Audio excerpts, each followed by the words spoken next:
Baik, barakallahu fikum. Memang Sayyidina Abdullah bin Mas'ud radhiyallahu anhu bahkan sudah mensinyalir hal ini pada masa para sahabat dan para tabi'in masih ada.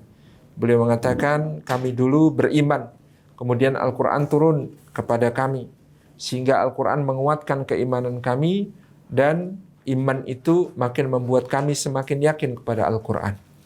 Sedangkan kalian mempelajari Al-Quran tanpa terlebih dahulu mempelajari keimanan. Itulah yang terjadi.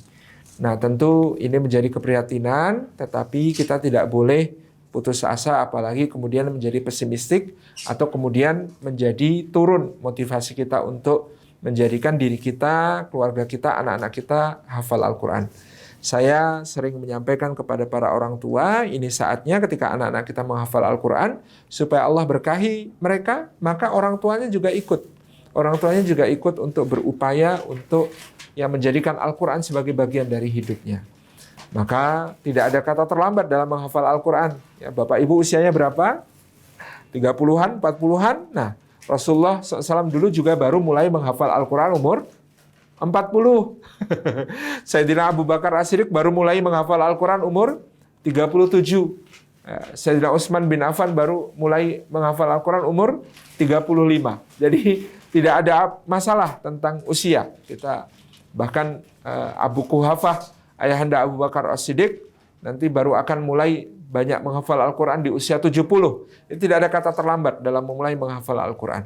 Dan tidak perlu tergesa-gesa Bapak Ibu, karena Rasulullah SAW untuk menghafalkan keseluruhan Al-Quran ternyata diberi waktu oleh Allah 22 tahun lebih sedikit. Jadi dari sejak Al-Quran turun pertama kali sampai ayat terakhir turun kan hampir 23 tahun. Jadi Rasulullah ngapalin Quran berapa lama? 23 tahun. Bukan ikut program yang jangka cepat ya. Bukan 1 bulan hafal, 3 bulan hafal, 6 bulan hafal, setahun hafal.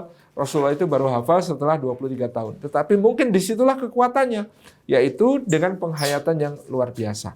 Nah, makanya Sayyidina Umar mengatakan, kami tidak pernah beralih 10 ayat yang kami hafal, belum kami tambah sebelum kami amalkan yang 10 ayat itu. Nah, kalau kita sekarang seperti apa? Ya sudah, sehari 1 ayat, Bapak Ibu dan rahmati Allah. 6.236 ayat yang ada dalam Al-Quran, sesuai dengan hitungan dalam qiraat hafaz itu, pasti akan bisa kita kuasai, hafal semuanya. Kalau sehari 1 ayat itu dalam waktu 17,5 tahun. Itu artinya 5 tahun lebih cepat daripada Rasulullah SAW.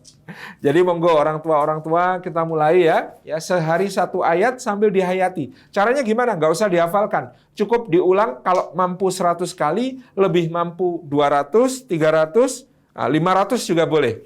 Jadi alif lam mim, alif lam mim, alif lam mim, diulang terus ya beberapa ratus kali sampai kemudian yakin betul di dalam diri ini adalah huruf-huruf yang dipakai oleh Allah untuk mewahyukan Al-Quran. Tetapi sampai sekarang manusia maupun jin ditantang untuk bisa membuat yang serupa Al-Quran, tidak ada satupun yang bisa. Hurufnya sama. Alif lam mim. Dzalikal kitabu la raiba fihi hudal lil muttaqin. Hari besoknya ya. Dzalikal kitabu la raiba fihi hudal lil muttaqin. Dzalikal kitabu la raiba fihi hudal lil muttaqin. Sampai yakin ini Quran enggak ada keraguan padanya, petunjuk bagi orang bertakwa. Ini enggak ada keraguan. Kalau ragu-ragu baca lagi. Dzalikal kitabu la raiba fihi hudal lil muttaqin. Terus gitu ya. Nah, per hari per ayat. Nanti yang paling berat cuma hari ke-282. Karena 1 ayatnya 1 halaman ya. Yang lain insya Allah nggak terlalu berat gitu. Itu insya Allah yang bisa kita lakukan. Demikian Bapak Ibu.